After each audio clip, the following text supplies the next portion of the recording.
O que vou dicir agora únicamente é por que literatura e vanguarda, tema dentro do libro. A vanguarda, a literatura aparece dentro do libro constantemente. Este é un libro de libros, é un libro de escritores, é un libro de lectores, é un libro de editores, é un libro de xente que lle gusta ler, xente que lle gusta escribir, entón todo o mundo literario aparece aí. E por que vanguarda?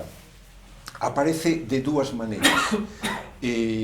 Este escritor alfabeto ten moitos peripecias e cousas que lle pasan. Xa contei que fixe un pacto co demo, pero tamén é un escritor que necesita contactar.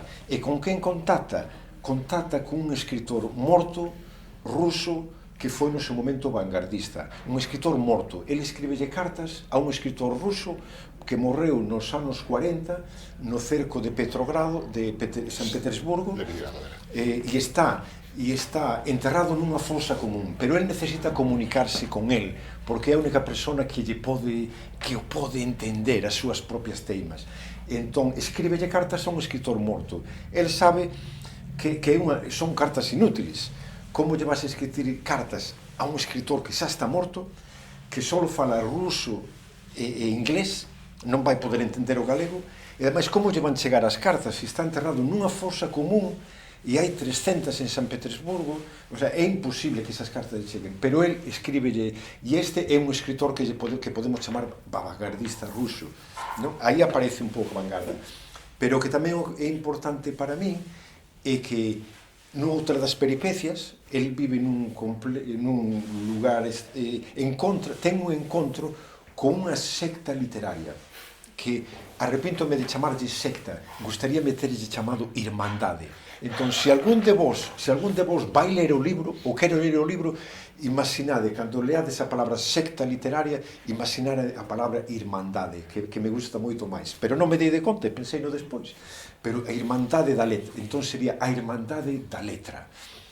E o curioso desta Irmandade da letra, que siguen o libro, que para min é un libro maravilloso, é un libro, para min é un libro de 4 a 4 de Manuel Antonio. Entón, para eles, é como se fose a súa Biblia.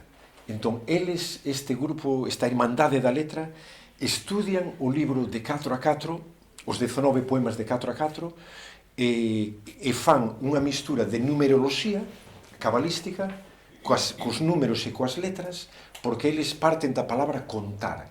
Entón, a palabra contar é narrar algo, contar unha historia, pero contar números.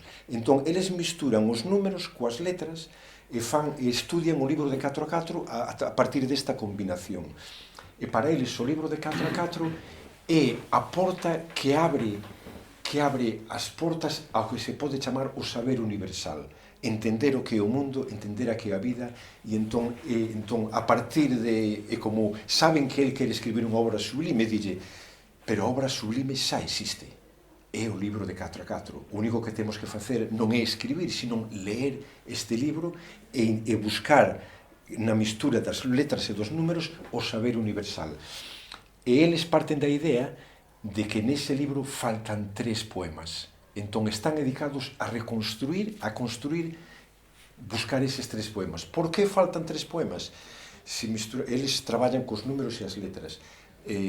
Se faltan 3 poemas, serían 22, 2 e 2, 4, de 4 a 4. Entón, eles, a través dos números e das letras, establecen que realmente demostran que ese libro debía ter 3 poemas máis e que están desaparecidos. Entón, o seu traballo de Irmandade da Letra é reconstruir eses 3 poemas, estudiar eses 3 poemas. Non?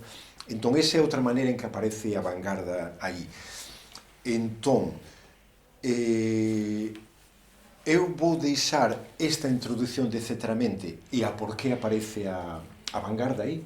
Entón, o meu compañeiro Manuel Outeiriño, que é un prazer telo comigo, acompañándome aquí, é un poeta, é un traductor, é un pensador literario, se eu lle chamo este libro a unha enciclopedia, ele é unha enciclopedia ambulante. Entón, vai-me acompañar e el vai falar, vai contextualizar a idea de literatura e vanguarda en Galicia, a partir un pouco de Manuel Antonio. Manuel Antonio, eu non son religioso, pero é un santo da miña devoción. Para min representa un pouco, digamos, dentro da literatura galega, o que significa ser independente. Independente e seguir o teu propio sino, o teu propio buscar e crear o teu propio destino, crear a túa propia obra. E para min representa a liberdade da creatividade. E eu neste libro realmente o que quixen crear é precisamente non seguir, esquecer calquer tipo de xénero, moda, tempo. O que quixen crear é un traballo de liberdade absoluta. Non tratei de gustarlle a ninguén, nin siquiera a mí mesmo. Quero dicir, é digamos unha apoloxía da liberdade creativa. Ese foi o meu, digamos, como comecei a escribir este libro. E neste sentido síntome debedor e acompañado de Manuel Antonio. Non o pensei tanto así, o sea, hai unha homenaxe a Manuel Antonio no libro. Bueno, no libro aparecen a irmandade esta da letra, cando se encontran con Manuel Antonio, regálanlle a Alfabeto, como mostra do noso aprecio, regalámoslle unha selección, e regálanlle 4 poemas de Manuel Antonio. Entón, hai 4 poemas de Manuel Antonio incluídos dentro do libro. Entón, vou deixar a Manuel Outeiriño para que fale un pouco de como é Manuel Antonio dentro do contexto da literatura galega e o que é a vanguarda literaria en Galicia, que é o que ele representou, e que contorniste. Entón, non vou dicir o que vai falar, ele vai falar do que queres falar. Moitas gracias por estar conmigo, é un prazer. Bueno, para min é un prazer estar aquí, sempre foi moi estimulante falar contigo, sempre foi un prazer. Pois, non sei, o primeiro que teño que dicir é que se Risco dixo moitas veces que ser diferente era ser existente, pois eu creo que hoxe o mellor o Risco aceptaríanos que dixéramos que ser diferente é ser etcéteramente. Etcéteramente é unha novela un pouco convencional, é unha novela moi laboriosa, é unha novela que ten moitos momentos sorprendentes, é unha novela daquela as prioridades literarias non son as habituais, pero se alguén o que busca é unha parte da literatura máis convencional en etcéteramente, como xa lles dixen que as prioridades non son as convencionais, eu diríalles que empecen polo primeiro apéndice, porque no primeiro apéndice o que van a topar é unha traducción mimada dunha noveliña de Honoré de Balzac que se chama A obra mestra descoñecida. Era unha novela que lle gustaba moito a Picasso, e esa traducción está feita co cuidado que só un traductor como Xelís pode facer. Pero logo hai outros apéndices. Neses apéndices hai, pois, por exemplo, unhas notas de un escritor que se chama Xelís de Toro sobre poetas sen palabras. Algúnas veces, a hora de falar de vanguarda literaria, do que falamos é de trascender as convencións, de trascender, pois, por exemplo, os modelos narrativos, de trascender, non, a estilística dunha época, pero algunhas veces na radicalidade o que intentan algúns, non, é trascender a linguaxe dunha época. Ben, isto de dos poetas son palabras é algo sobre o que Xelís falou moito nuns vídeos que ten colgados na súa páxina Xelís de Toro.net. Ali fálanos de artistas como aqueles que no medio da Primeira Guerra Mundial, nun ambiente que lles parecía insano, nun ambiente no que as máis das palabras se convertiran, non, en mentiras venenosas, non, porque eran, non, propaganda bélica, como hoxe é unha grande parte propaganda bélica o que se nos conta sobre Ucraína, pois reunidos nun cabaret de Zurich que se chamaba o cabaret Voltaire, decidiron expresarse como fixo Hugo Boll con palabras asignificantes. Hugo Boll saiu vestido de unha maneira pouco convencional, non? Cun sombreiro de cucurucho que lembraba un pouco o de algúns especie de sacerdotes asiáticos, os chamáns, e recitou poemas que se titulaban Nubes ou Elefantes, no que non era posible recoñecer palabra ninguna, non? Claro, o que facía Hugo Boll daquela era transmitir, se un quere, non co léxico, isto é, non coas unidades semánticas fixas, senón co coa altura tonal, non? Co ritmo da voz, e obviamente todos sabemos que a linguaxe, a lingua natural, as linguas humanas, non? O galego, o búlgaro, teñen, pois non só, digamos, contido semántico, non? Senón que tamén teñen, pois, valores emotivos.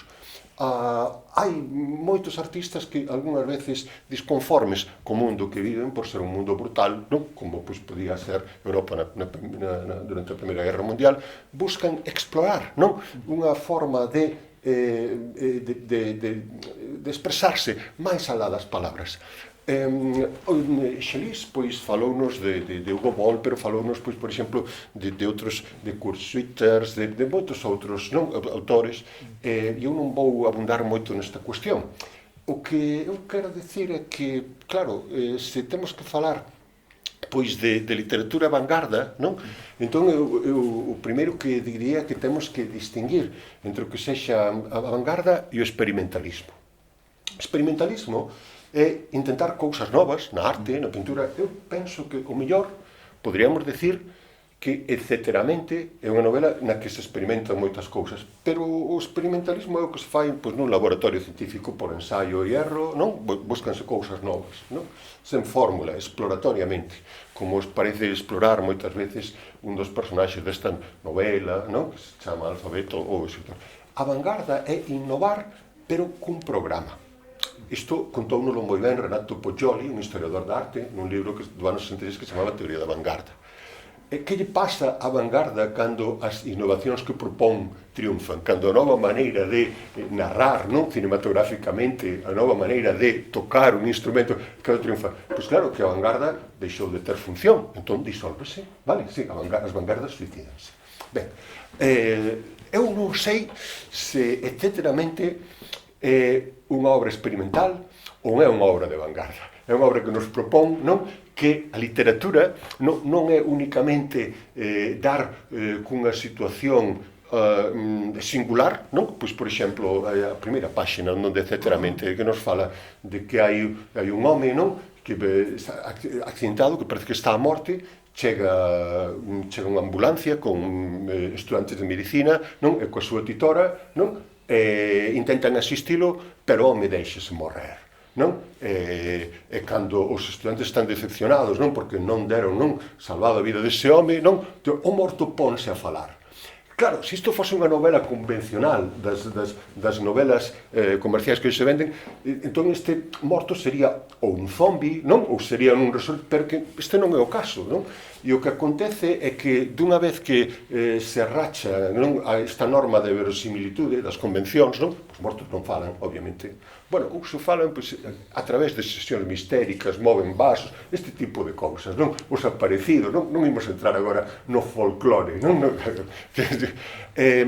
Dunha vez que este morto bota a falar, a doutora e os estudantes de medicina teñen noticia de que nunha praza contigua houbo disparos, e entón tentan dirixirse cara a esa praza contigua, non? Pero cando a monitora dos médicos está xa metido na ambulancia intentando arrincar, non? Esa ambulancia ten que parar porque hai unha nena, non? Que vai da mao da nai, pero que acaba de ver que hai un libro caído no chan, non? E colle ese libro e tenta porse a ler nese libro. O libro chamase A xente toda está tola menos unha persoa que sei eu, pero a nena non está aprendendo a ler, soletrea aínda, está entrando no mundo das letras e di a xente toda está tola menos unha persoa que, porque aínda non sabe que quero. Ben, voi. Claro, o libro que colle é o libro de alfabeto. En canto se remata esa narración, nós atopamos o libro de alfabeto. No libro de alfabeto hai historias ben interesantes, pero o que imos ver é que cambia a numeración, etcéteramente, é que nos faltan algunhas historias. Porque, bueno, en fin, historias moi interesantes. Podo contar unha, Xelis? Vou extraer un pouco tempo. Hai un personaxe, por exemplo, que está que ten unha casa e non acaba de atoparse a gusto e entón quere reformar unha fiestra. E non sabe se reformar o marco, non, que lle poñen de metal e todo iso. De súpeto decátase de que el quer reformar esa fiestra non porque non lle gusten os materiais, non, senón porque non lle acaba de gustar o que ve. E aquí empeza o humor sutil de Xelis. Nota que hai un baleiro aí na fiestra, pero o baleiro é un baleiro existencial. Entón, claro, agora a ironía de Xelís, o individuo da casa non quere cambiar a fiestra, nota que para encher ese baleiro existencial teria que facer construir aí unha casa, saca de talonario, non? Fai construir unha casa de diante, e cando a casa está rematada, decátase de que ainda non lle gusta, non? A fiestra. Entón vai a casa que mandou construir e decátase de que o que el botaba en falta era a visión da casa na que el vivía de un edificio novo e distinto e imaginario. O Xelís, con esta fábula sofisticada na que logo se nos pasa a comparar isto co que podemos ver cando un espello se reflicte noutro espello, se acaso o que vemos cando un espello se reflicte noutro espello é algo así como infinito ou acaso unha figuración da alma, outra ironía, non? Porque os conceptos, non? Pois, por exemplo, o concepto de tríada, o concepto de reciprocidade, non se corresponden, non con representacións visuais, obviamente, non? Entón, Xelís, obviamente, é un escritor sofisticado, non? Xelís, pero é un escritor que combina a sofisticación de fábulas como estas do home, non? Incómodo cunha fiestra que se decata de que non quere cambiar os materiais, senón que quere encher un baleiro existencial, pero un baleiro existencial enchelo cun edificio, non cun edificio non no que ao final non o que bota a faltar non era que se vise o seu lugar en outro. O que nos está facendo é unha fábula sobre os problemas do narcisismo e as patoloxías. Vale, hai, din os psicólogos, dúas formas de narcisismo. Bueno, eu interpreto isto tomando unha certa liberdade. O narcisismo do individuo que quere ser o mellor, non? Estar, non? Todo cheo, non? Hai outro que chaman o narcisismo secundario, que consiste en que un individuo, non? Sexa consciente ou non de que fai unha cousa ben, quere que lla recoñeza, non? Quere que lle dean, pois, non sei, o Premio Nacional de Literatura que lle deron a Alfredo Conde, non? Este señor que despois acaba escribindo Gabanzas de Fraga, ese asesino de Estado e todo iso. Bueno, entón, hai efectivamente unha literatura convencional e hai outra literatura que é unha literatura que vai a contrapé, ou para decilo cun libro de Huysmans que lle gustaba o risco, a contrafío da convención. Etcéteramente, é un libro pouco convencional. Agora ben, paga a pena adquirir o libro só pola magnífica traducción que hai da obra de arte descoñecida de Balzac. Logo, hai moitas outras cousas. Hai en etcéteramente un libro dentro do libro. Isto non é extraño na literatura galega, vale? De Valar, unha novela magnífica de Otero Pedrallo publicada no ano 1935, non? Ten unha novela dentro da novela. É unha novela que se chama Os amantes de Santiago e que escribe unha autora, un personaxe, unha viaxeira inglesa que se chama Agnes, como a túa traductora, Woolf. É unha homenaxe a Virginia Woolf. Ou, poñamos por caso de outras novelas de Pedrallo que teñen historias dentro das historias. Este tipo de historias encaixadas era un procedimento narrativo frecuente na obra de Joseph Conrad, a quen rende homenaxe Otero Pedrallo no primeiro conto que publicou, escrito na néboa, non? Ali está mencionado. Entón, a verdade é que Gran Bretaña, o lugar onde ti vives, é un lugar que está poucas millas ao norte non da costa de Ribadeo, non? Parece que hai actas notariais onde ainda se nos describían fincas que dicían a boa finca de Rosa María Rodríguez, non? Limita o sur, non? Co camiño real, non? Oeste, non? Coa propiedade de Antón Rodríguez, non? A esquerda, perdón, o oeste, non? Coa propiedade de María Fernández e o norte con Inglaterra, mar mediante. Mar por medio. Mar por medio, perdón. Sí. Ben, nos, a hora de falar de etcéteramente, o que nos temos que preguntar é se esta obra tan innovadora e tan seductora é unha obra experimental ou é unha obra vanguardista. Eu quería decir unha cousa. Vouche interrumpir un momentiño. Nos permitimos interrumpir un ou outro, en Ourense xa o fixemos e agora tamén o podo facer. É un acordo que temos desde o principio, desde que tomamos o primeiro café. O digo porque para centrarse na relación entre, xa que estamos na casa Vicente Risco, o digo para centrar o que estamos falando hoxe da vanguarda en Galicia. Entón, se podes falar un momentiño a relación entre Vicente Risco e Manuel Antonio. Ben, no ano 1922, o Manuel Antonio, un mozo rianxeiro, non? Que ten son un par de poemas publicados, escríbelle unha carta a Vicente Risco, que non só era director da Escola Normal de Ourense, e entón sabía que na provincia o 50% da xente era analfabeta. E digo isto porque, claro, hai que ter moita coraxe para, sabendo iso, non, decidir escribir na linguaxe que estaba marxinada, excluída, porse da parte dunha xente da que se desprezaba non só a lingua, senón que se desprezaba todo. Entón, desprezábanse as institucións, non, de Galicia, non, desprezábase o seu xantar, desprezábase todo, e o que pretendeu nós foi dicirlle a xente que a súa lingua valía non só para escribir literatura, valía tamén para escribir ensaios, que os seus carballos valían, non, se podían protexer das pragas como se fixo cos estudos de Lourizán. Entón, Risco no ano 1920 con Castelao, un rianxeiro que nace na mesma rúa que o Manuel Antonio e o Dieste, bota a andar unha revista que se chama Nós, non? Na que no limiar din que están abertos a todos os carreros do mundo, a todos os planetas do mundo, que están dispostos a ser os mellores, e tamén publica un texto crucial e magnífico que se chama Teoría do Nacionalismo Galego. Un texto que Risco presenta moi humildemente como un comentario do programa, non, das Irmandades da Fala, que se reproduce xusto ao final, non, do Manifesto das Irmandades da Fala, e no que reclaman moitas cousas, non, que están desatendidas, porque o país, porque o pasado é un país extraño. Reclama, pois, por exemplo, a igualdade de dereitos para os homens e mulleres, non? Declara, non, a capacidade de desenvolvemento de liberdade para a lingua e para a cultura de Galicia. Entón, Risco, no ano 1920, non, xa antes con un texto, bota a andar a revista Nós, publica a Teoría do Nacionalismo Galego, está publicando na nosa terra, empeza a ser unha figura, non, de un movimento, non, do movimento nacionalista galego, non, que non tiña moitos precedentes, e este mozo rianxeiro, a vista de que Risco escribe cousas moi innovadoras de literatura, nunha carta que podedes ver no tomo da correspondencia que se editou no ano 1979, o tomo aquel de correspondencia que editou Domingo García Sabell, pídelle a Risco información sobre as vanguardas. Risco, moi xenerosamente, escribe a Manuel Antonio e dille que hai distintos tipos de vanguardas, non?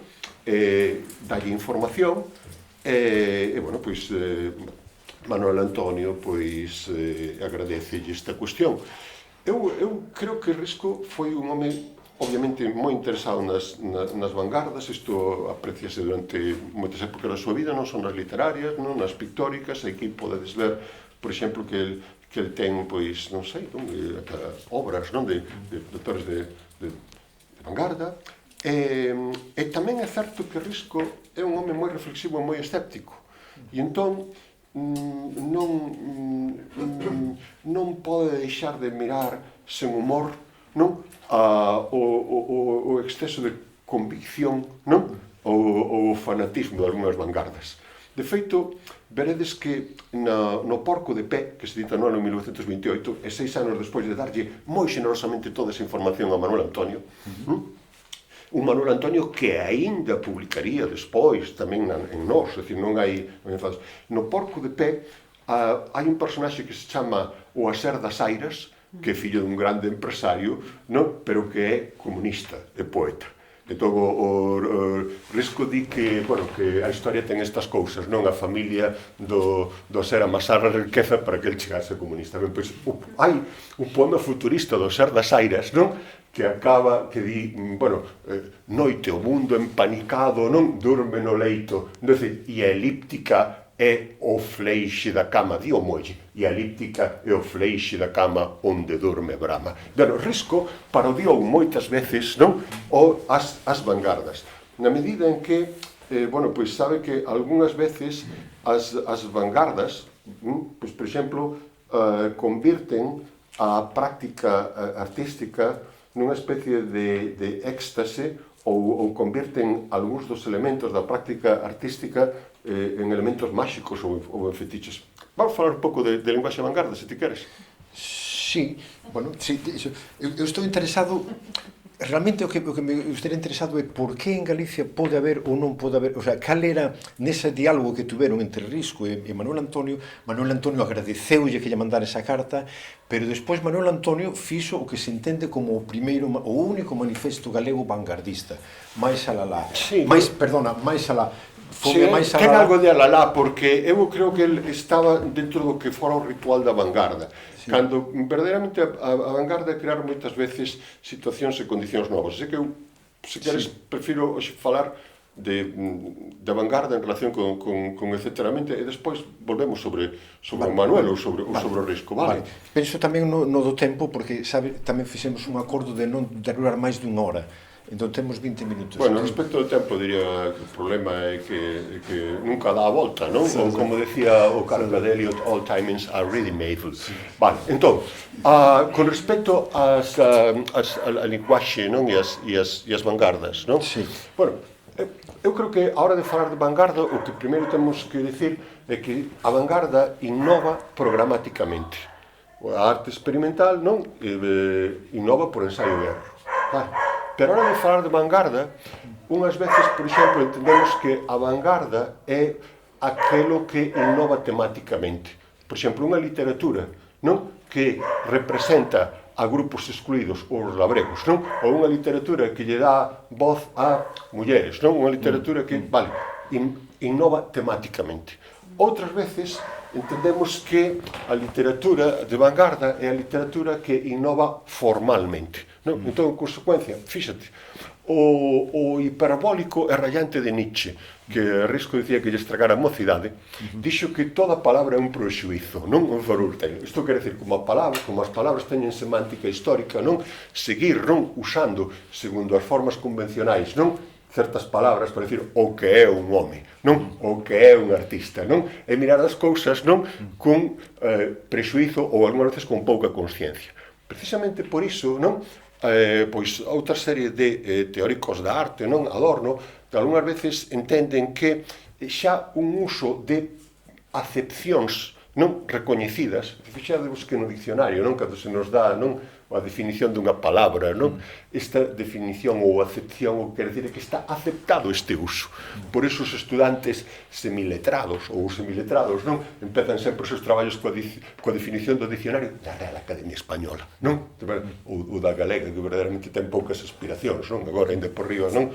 Con o director que teñen. Ben, en consecuencia, a vanguarda pode ser innovación temática, pode ser, ás veces, innovación formal, sí?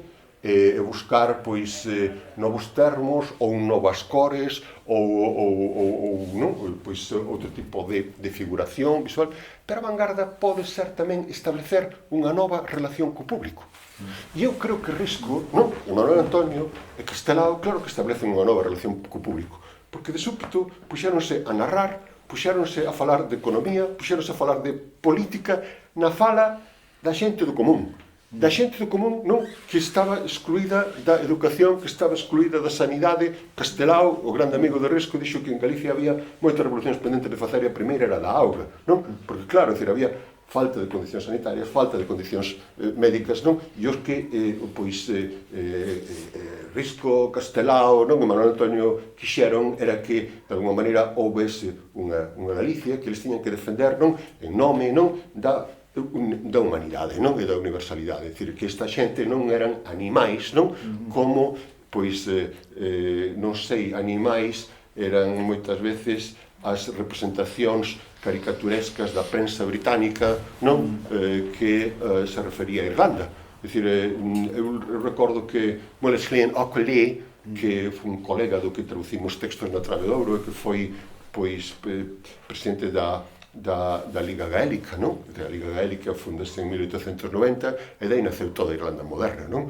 Daí naceu, pois, non sei, as institucións de estudo, o exército republicano irlandés, en o cal non habería república e todo iso. E Risco, pois, verdadeiramente estaba, pois, namorado daquela revolución que foi a do primeiro país que tocou o sino arrebato pola morte do Imperio Británico. Non levaba facendo 18, pero claro, moito antes de que India non conseguise a independencia en 1947, moito antes de que Ghana, non a primeira colonia africana, non incruentamente o consiga Irlanda.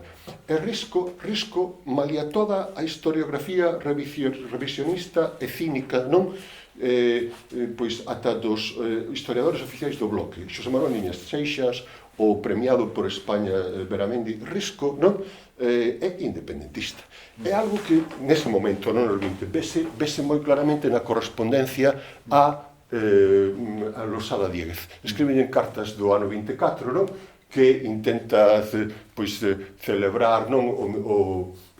Un mitín o 24 de xullo en Ourense, o mitín das arengas, non? Pero que só conta con 4 ou 6 rapaces. É moi consciente, non?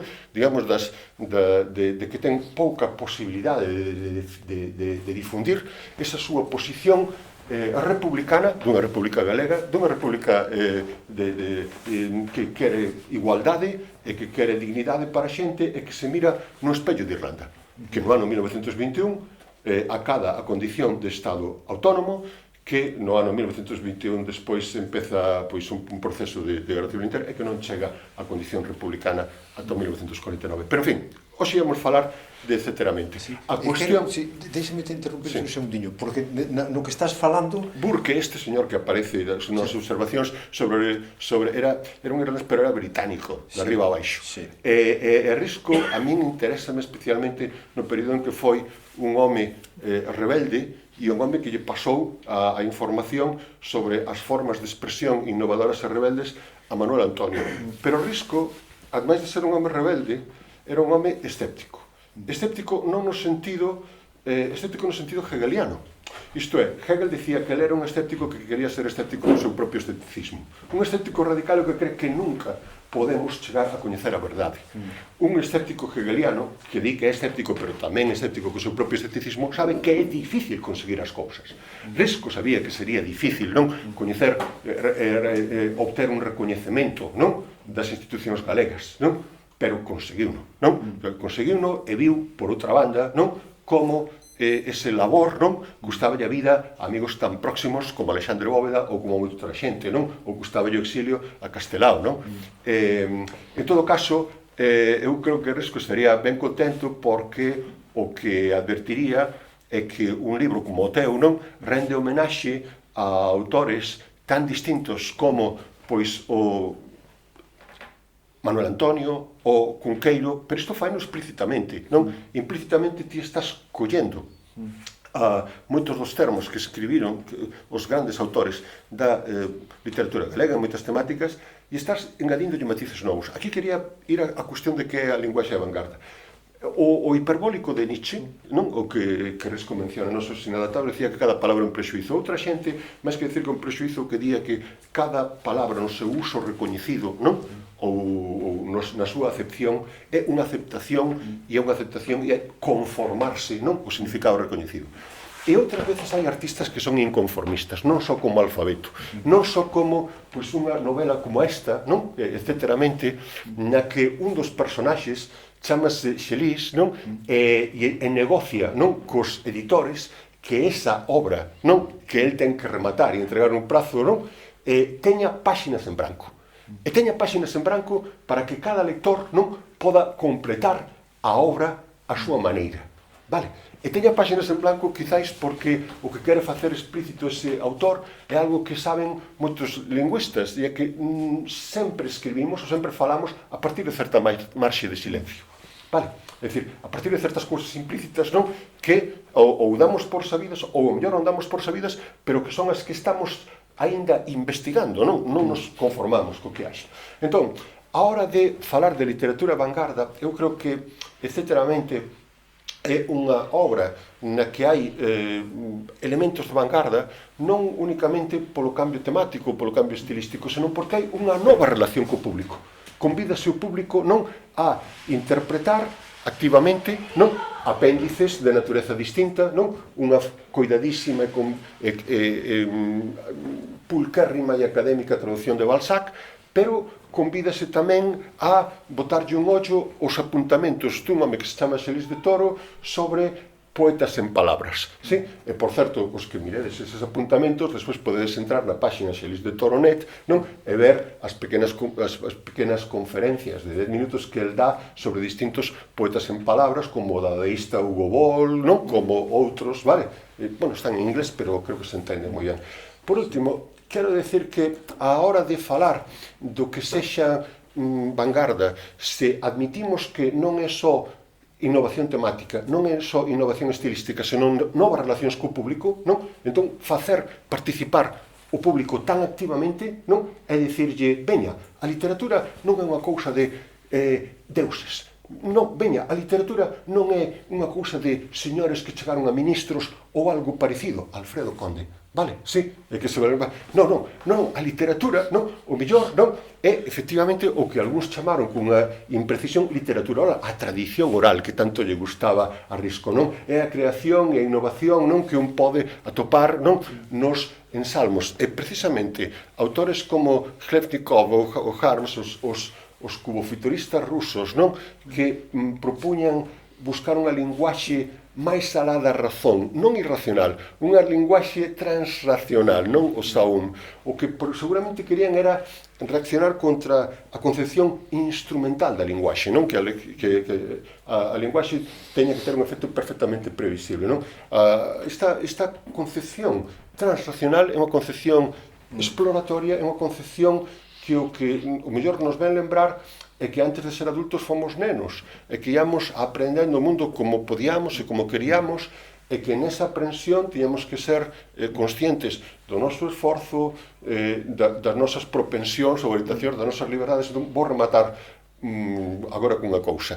Un comentarista de arte de vanguarda como era Umberto Eco-Novo, que publica no ano 1962 un libro que se chama Obra Aberta, díxonos que algúns dos grandes músicos vanguardistas do 20, Luciano Berio, italiano, o francés Pierre Boulez, non? Caracterizáronse por facer o que chamaban obras abertas. Luciano Berio, cando compón, por exemplo, unhas pezas que se chama secuence, en plural, non lle daba unha partitura pechada ao autor, dáballe unha partitura na que, nalgúns compases, non? El podía darlle as notas o intérprete podía darlle as notas unha duración ou un múltiplo desa duración, é dicir, o valor das notas podía ser negra, branca, redonda.